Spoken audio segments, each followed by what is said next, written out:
Far Cry 5 is the biggest, most open Far Cry to date, giving you free reign to explore the highways and wilderness of Hope County, Montana, where you'll make life tough for the cultists of the Project at Eden's Gate by blowing up their stuff and uniting the locals as a resistance. How you do this is entirely up to you. Shit, nice move! More or less from the get-go, the entirety of Hope County is yours to explore however you like, whether by truck, helicopter, or fast travel wingsuit airdrop. And there's a lot to discover. Poking around its wooded trails might reveal prepper caches protected by puzzles or challenges or wolverines. Or you might find signposts that reveal picturesque cliffs from which you can go wingsuiting. You might even discover a plaque commemorating the impossible deeds of 70s daredevil Clutch Nixon, at which point you'll be able to, say, recreate his literally on fire rally run through sprinkler checkpoints that delay your inevitable explosion. As with any Far Cry game, however, some of the best moments come from the unpredictability of the world itself. When you've got cultists, vehicles, fire, and extremely violent animals all running amok at once, it only takes a second for a mission to go from high-tension stealth to berserk carnage because that incendiary arrow missed a cult VIP and hit a bull instead. Far Cry 5 also expands one of the best parts of earlier games, scouting out enemy outposts, methodically hunting down all of their defenders, and claiming the compounds for your side. Not only are outposts everywhere in Hope County, clearly marked by columns of black smoke, but all across the map you'll find prominent citizens under siege by the cult. Name's Grace. Helping them push back and reclaim what's theirs will convince them to join you in battle, or at least give you more intel about the cult's activities. As you reclaim territory from the cult, destroy their property, and generally interfere with their plans, you'll fill a resistance meter for the region you're in. Each region of Hope County has 4 levels of resistance, and when you hit a new tier, the cult will step up its armaments and tactics. Once a rebel's property is back under their control, you'll be able to recruit them to follow you into battle as a gun for hire, giving them orders with the D-pad and using their skills to help push back the cultists. In addition to the unique story characters, guns for hire also include locals looking to fight back, and each outpost you liberate will unlock at least one fresh-faced combatant who will hang around, ready and eager to watch your back. You can run with 2 guns for hire at once, and they're perfect for tackling the side quests that each outpost opens up, which will net you money to spend on more ammo and better guns. Guns for hire aren't just good in a fight either.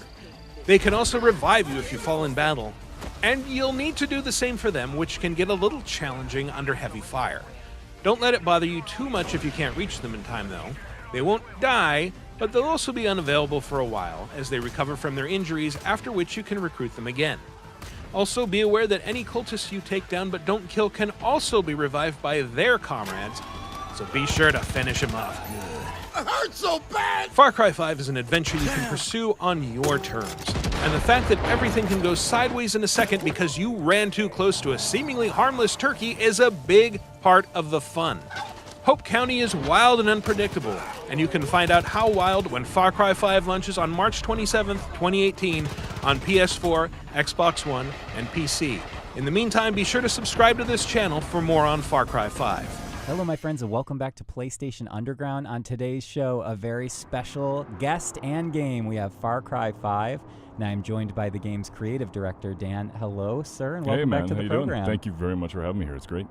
Thank you so much for traveling all this way for little old us. Well, the weather's a little better here than it is in Montreal right now, so I'm happy to be here. So I am already upset to see that these cows were the victims of an exchange that we're going to have between our hero and some opponents. But tell me a little bit about where we are in the game right now. This is, you're showing a larger take on a whole region of Hope County, correct? Yeah, for sure. So I think, people who are kind of looking at this again after seeing it at E3 or Gamescom are sort of wondering, how big is the region? And we really want to showcase just how lush it is.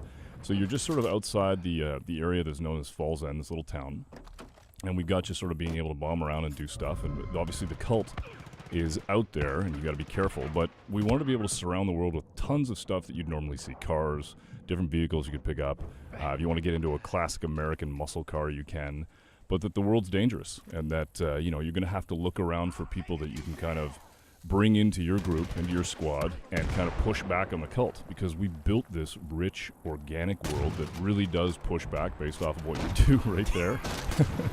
Awesome. It's an unfortunate. It's super good. See, this is the kind of stuff as a dev we're like, hey, look, we hope we have the collision of systems, and when stuff like that happens, it's just you can't help but just kind of laugh. It's fantastic. And I will point out that it maybe if this is a viewer's first time seeing Far Cry 5, which is coming to PS4 on March 27th, by the way, this is, you are essentially I kind of want to say resistance fighter. You're battling a cult that has taken a grip on a small town, as you were describing. Well, a big town, a big lush town. Yeah, a huge space in Montana. But anyway, continue. So are we going to see a little another exchange coming up here? Well, this is the kind of thing that we want to do, is that we know that the cult is out there, and we know that, you're going to start building this resistance, and the way to do that is there's going to be hostages that you can liberate, take some of these civilians, bring them out, go toe-to-toe with the cult, and then when you do, you're able to get intel from them, because I think, typically people who played Far Cry in the past have seen us sort of, you climb towers, and that's how you inform your play throughout the world. And this time we wanted it to feel like just regular people, right? You meet people, you see them, you see what's going on, and you get an opportunity to, there's one right there, picking up a weapon. Some people are going to help you, some people are going to be scared, but that there's a real interesting thing that happens then the social contract between people in the real world, where you go up and you talk to somebody, and then they give you information, and they may not have all the information. And if we build our world to feel like that, it just feels real. Now, I don't know if this is too under the hood, but I just saw that Susie's name came up as you spoke with her. Now, is she a set, like a written NPC? Is this just a random NPC that could have happened to be there in that moment? Like, so we wanted to blur the lines between the sort of the random and the set. And so what we really said was like, everybody's got a purpose, everybody's got a little bit of a history.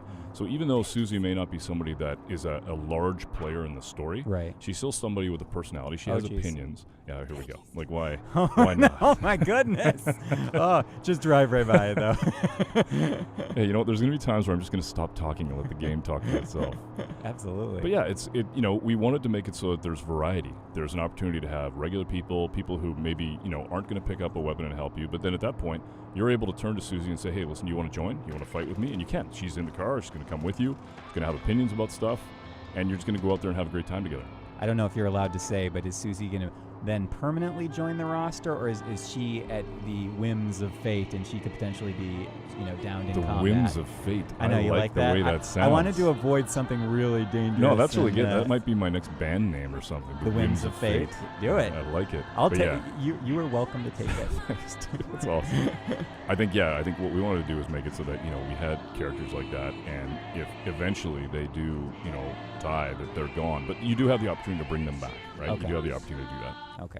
More animals on the side of the More road. animals. A lot of wildlife already we've seen. We've seen like 3 sets of wildlife. Yeah, it's lush, right? We want to make it so when we were in Montana, we actually saw all this stuff there. It was really cool for us to see how just alive the world is. So we wanted to have that experience for the player as well. That was a narrow miss. Also, you could have accidentally started hunting in that moment because the deer just sprinted by. That was an awesome shot on that guy, but the deer was very, very close. Lucky or unlucky deer. I'm not sure where that deer falls. Yeah. So it seems like we've rescued another civilian. So far, we're just a good old-fashioned hero. Yeah. And so I think it's cool because, you got the opportunity to go talk to somebody, and I think she's got a side mission right now that you can go do. Or you can see off in the distance, there's actually the symbol for an outpost, so you could go take the outpost. But there's just all these little moments in the world that are alive that are organic. And to be honest, when we design it, it's kind of interesting for us because they're organic, we don't know what's going to propagate. And so it's entirely up to the player how they want to play it. Maybe you've met Susie, maybe you haven't. Maybe you've got a different Guns for Hire, maybe you've got a Premier Guns for Hire, maybe you've got a Fangs for Hire, you got Boomer with you. So it's really interesting for us to just kind of sit back and watch it live. Is it really called Fangs for Hire because of the dog? Yes. Yes. Yeah. Who came up with that one? I don't remember, but I'm taking full credit. Take full credit for everything. You designed the game yourself. There you go. And I was going to ask something about the wildlife again, but Is there? Yeah. Does the wildlife and just in general some other this other tapestry of Hope County, does that play into side activities? For sure. I mean, hunting and other. I don't know if there's fishing. There is. Usually games like this have fishing. Yes, there's a lot of Don't fishing. disappoint me. So, and that's the thing that we saw at E3 is like, we built this really earnest game, this opportunity for you to go in there and be the hero, and people just go fishing and decide they're going to do that for like 2 hours, and it's like, okay, you know what? Play the game the way you want to play it. Sir, you need to get off the demo. No, I there's haven't no got the time one I for want. Fishing. So yeah, so like this is a good example. Here's an outpost, and if you played Far Cry 3 or Far Cry 4, you know this, and Primal, you know this very well, the sort of the situation that you're in. But we've kind of made it so it's very much alive. And then what's really nice about this is that you're going to be able to go in and have the play style you want. So there's opportunities. Whenever we build an outpost or we build elements of the game, we really think about freedom, opportunity, and surprise. Right? The freedom to be able to attack this outpost the way you want. All kinds of opportunities, different guns, different weapons, different ways of aggressing the situation. And then the surprise that it may not always go the way you think, and we'll just see as it happens. That is literally every time I try and play something stealthy or strategically, it understand. always goes to hell I immediately. understand. Immediately. Yeah, but he's doing pretty well here so far. Taking him out one nice shot. Oh, is this a silenced weapon? Yes, so That, they okay. don't know. Yes.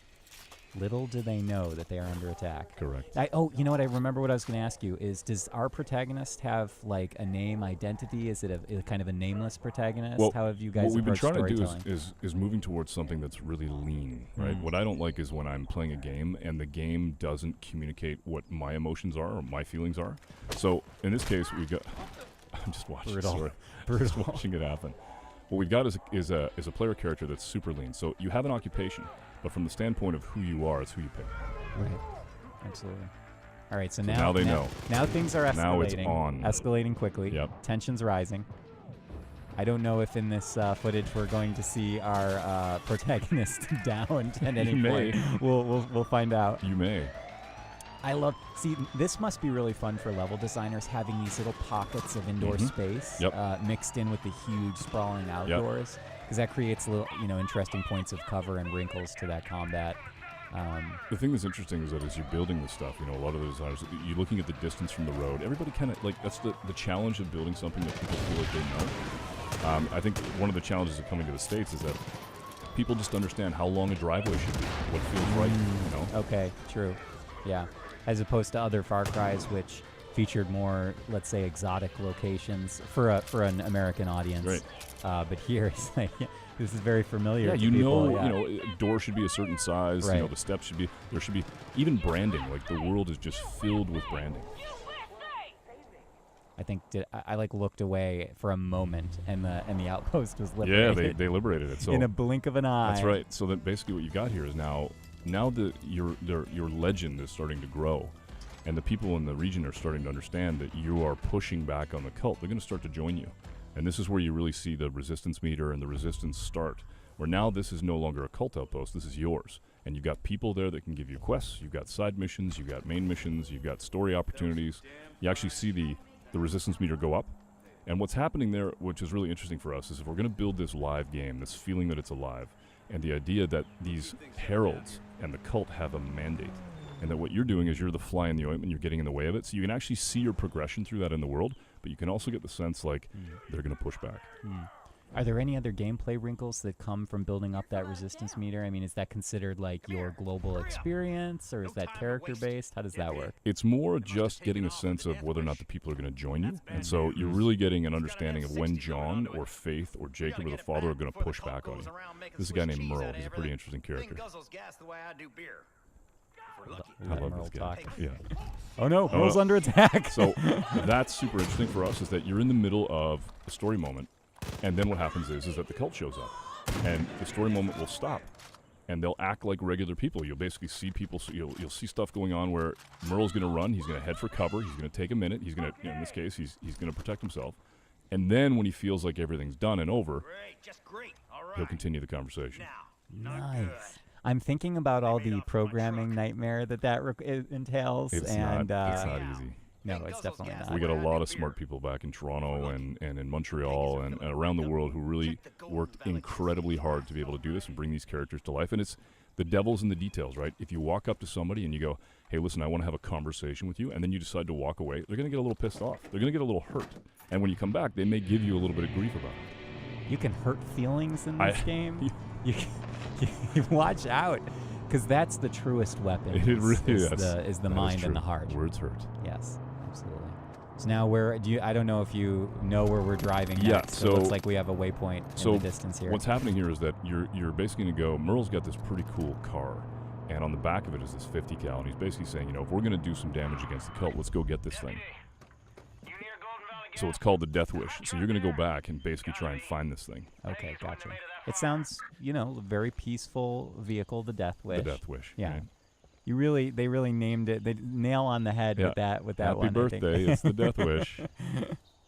Okay, so here it is. And is it under cult control right now? It is, and, Okay. and it's interesting because Merle says the thing guzzles gas like he drinks beer, and that's why he's actually at the gas station. So he knew that they'd eventually have to go and head to the gas station. Small micro storytelling There you go. right there.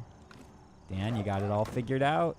So what we're basically going to see here is the attack on this and attempt to get it back. What's really tricky about this is, in maybe previous versions, you'd go in and try and basically blow this thing up, but now you got to take it back to them, and you got to be able to use it as a weapon. So it's the kind of thing where we really wanted to make rough tools and put you in situations where you could use the weapons that are around and kind of harvest it if you can. Oh, goodness. All right, so now the chase begins. I like how about to go in the truck, and then And then it's like, wait a minute, second. that is a badass car. I'm taking that. This is one of the things that we really wanted for the game, was just being able to get into those classic cars. Yeah, absolutely. And then just go into, great movies of old, fantastic car chases, and get the spirit of that. And you got the radio going. Yeah, but you're being chased, so you got to be careful. And I will point out, I think this footage is from single player, but Correct. the game does feature multiplayer Absolutely, as well. through the entirety of the game.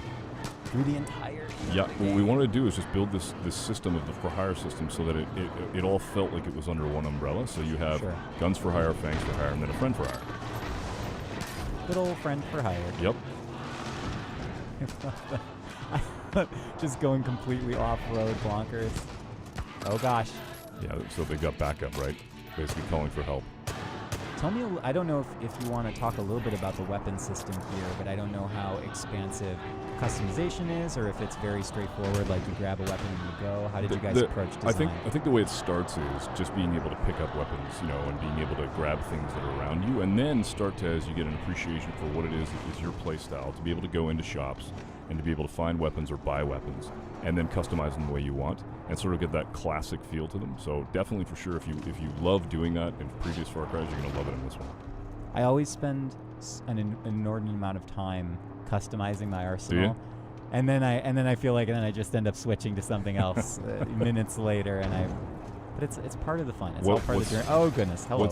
Well, that's just it, right? Traffic. There's going to be people on the road. You got to be careful. What's your favorite weapon that you usually play with? What's the style that you play? I feel like revolvers are usually like something that in other shooters I often lean towards that because they're good for a variety of situations. Sure. Yep. They feel cool. Yep. Sometimes you get those cool engravings on the side. See, for me, it's a flamethrower, but I don't know that would help here. I think that would only cause mayhem. Probably not. I think that really tells us about our personalities is that Indeed. you lean into the flamethrower element. Mayhem. Yeah.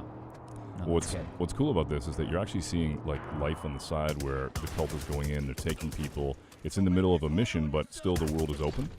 And so we really don't know what's going to happen. Oh, okay, so they basically threw out smoke, and now you're in a bit of trouble. But there's also a convoy coming by because they're actually doing stuff. Most flagrant use of dynamite I've ever seen. All right, so here's the there's options. some trouble. Basically, you got to go get that truck. See if you can leave that muscle car. Oh, goodbye, sweet muscle car. Yep.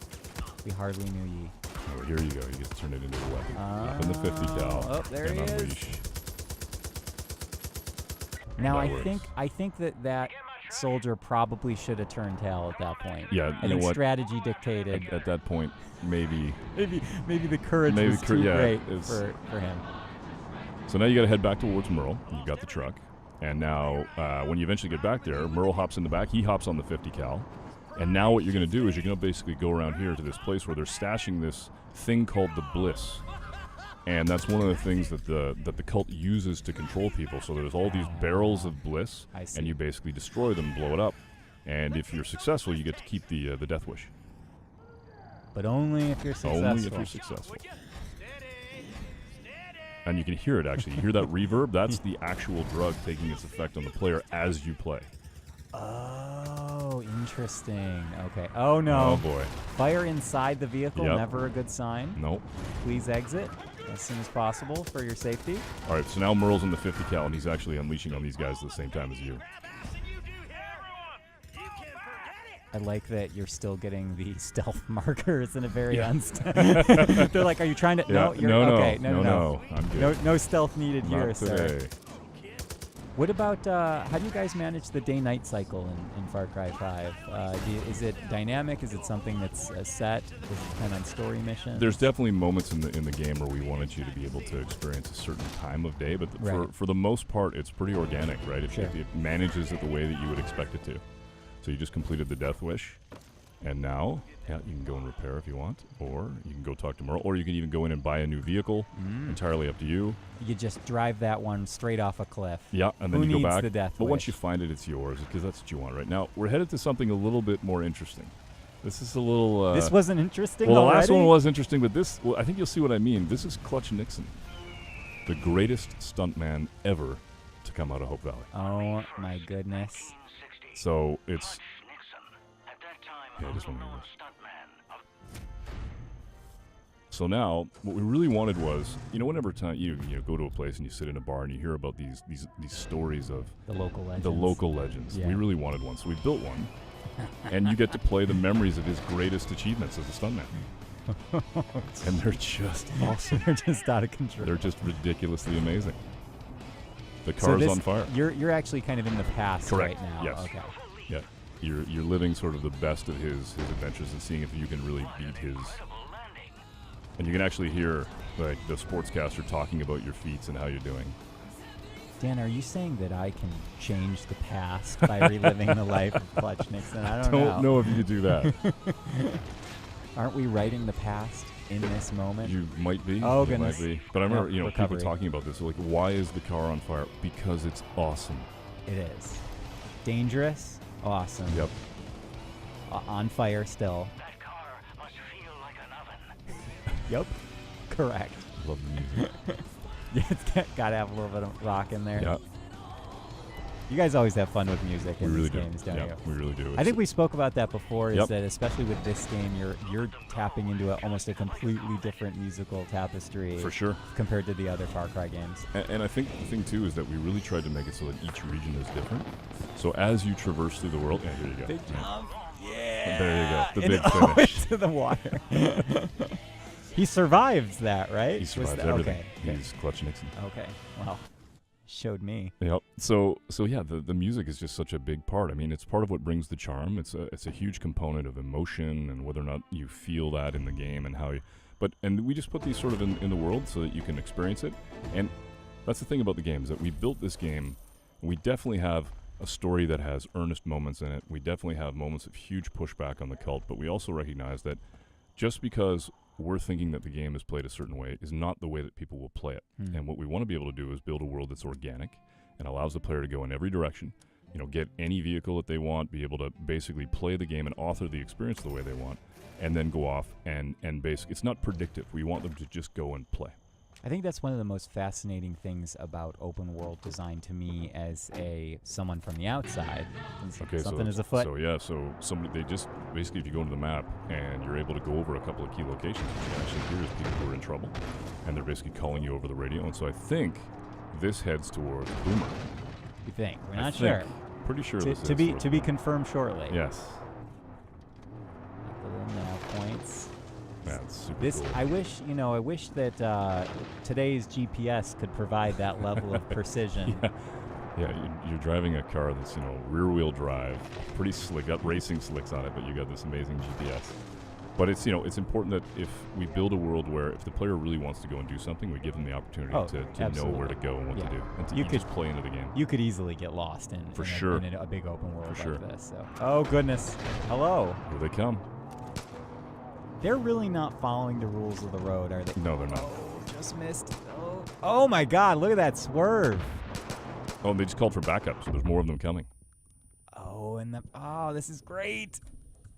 See, moments like this, which feel like an action movie, but they're actually being they're just being created by the player Totally in the moment. systemic, right? Unbelievable. Yeah. That really always blows my mind. I think, we had a real moment on Far Cry 4 when we were working on one mission in particular with Pagan Min, where Pagan started to do things kind of on his own, and we kind of made it an opportunity for Pagan to make choices in the mission.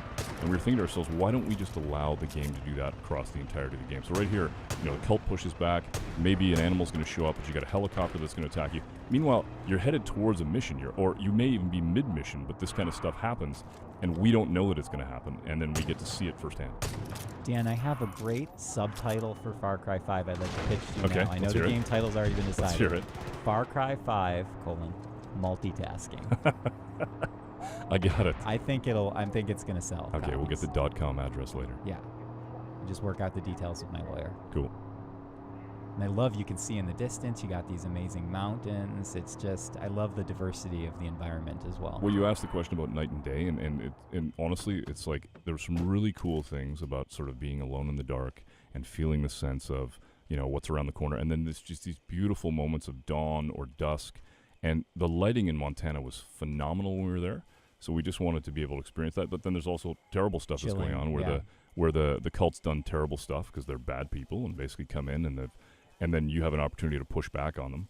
That thing off in the distance, I believe that's actually a repurposed fertilizer container, and inside it is bliss, and if you blow it up, you actually get resistance points. Okay. But we do have apple and pumpkin picking. Correct. Right there. And there's Boomer. I see the sign. Yep. So let's see what we do here. Do we go in quiet? And you can hear Boomer. Boomer! I'm coming. So what the cult is doing here is they're actually going in and they're taking animals. And they're taking animals and they're turning them into something that I'm not supposed to talk about, but I'm going to anyway. Uh-oh. They're called judges, and they're pretty badass. So you're going to go save Boomer from that happening to him. Okay. And then be able to have your first Fangs for Hire. Ah, excellent. Also, that sounds very scary, and I'm glad we're rescuing Boomer. Rescue all the animals. And pumpkins. This would be so pleasant and peaceful if there wasn't, you weren't embattled in combat we're at the not moment. for the cult. But the thing for us is that we wanted to, when you're building a game that's this big and a world that's this rich, we want to be able to have a variety of stories and a variety of tones in it. Sure, you're going to have moments that are earnest like this where you're saving, the dog and basically bringing this into your group, but then you're also going to have moments like with Clutch Nixon. And so we just want to be able to make it so that there's little action bubbles and stories that you can snack on. I love snackable stories. For sure. Low on calories, high on flavor. That's pretty good stuff. Yeah, I came up with it just now. Nice. Okay, that helicopter's a menacing. Just be careful. Here we go. I love the lighting that we're playing with here. We're kind of the going art up on team's done stealth. a fantastic job. There's Boomer. Let's see if we Leave can him get alone! Oh my goodness! There we go. It's on. Okay. Oh jeez. Knife kill. Yep. Brutal. Now they called for backup. That's what they do. So basically, all right. So you've got him, and now Boomer's out, and he can hold his own. Go Boomer! Does Boomer come with like a jetpack or a rocket launcher? No, strapped to his- Boomer's awesome, Okay. just the way he is. Just He's super good. So they did call for backup. So Boomer's available now as a Fangs for Hire, but you got to go actually enlist him. Okay. But he's But going to do Boomer's some, doing- he's gonna doing do his some own damage. work. He can do some damage. He can hold his own. Support your local farmer. So now, Oh my gosh. Yeah. Pat, well, the here's most thing. important sub-command. Those are Boomer's former owners, so he's pretty upset about it, right? no. So there's a story to be told here. We really just tried to put little stories in that you could just take a minute and drink that in. And now you can go up and basically pet him, and he's yours. Definitely a somber moment in a game that has a high emotional range. Ladies and gentlemen, that was Far Cry 5, which is coming to PS4 March 27th. Dan, such a pleasure to have you as always. Thank you for your so much. It commentary. was great. Awesome. Final thoughts for your for the audience? I just hope they love it. We really are trying to build something that, and have built something where the players get to tell their stories, and we can't wait to hear them. Great. Thank you, Dan. Thank you.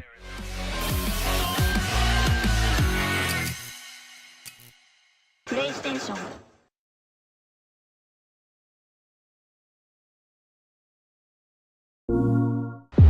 No one is coming to save you.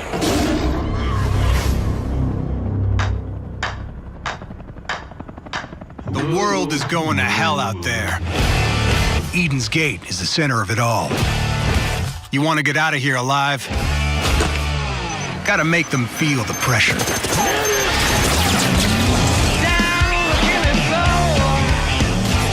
Sabotage their plans. Destroy their convoys and their guard stations.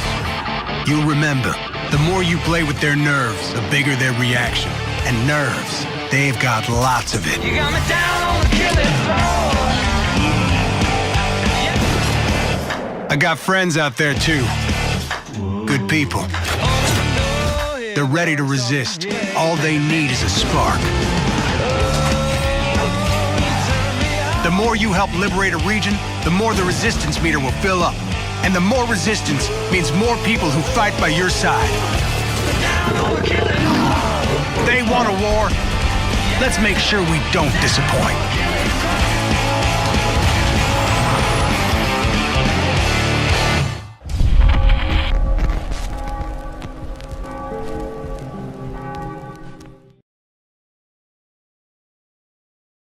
For the players.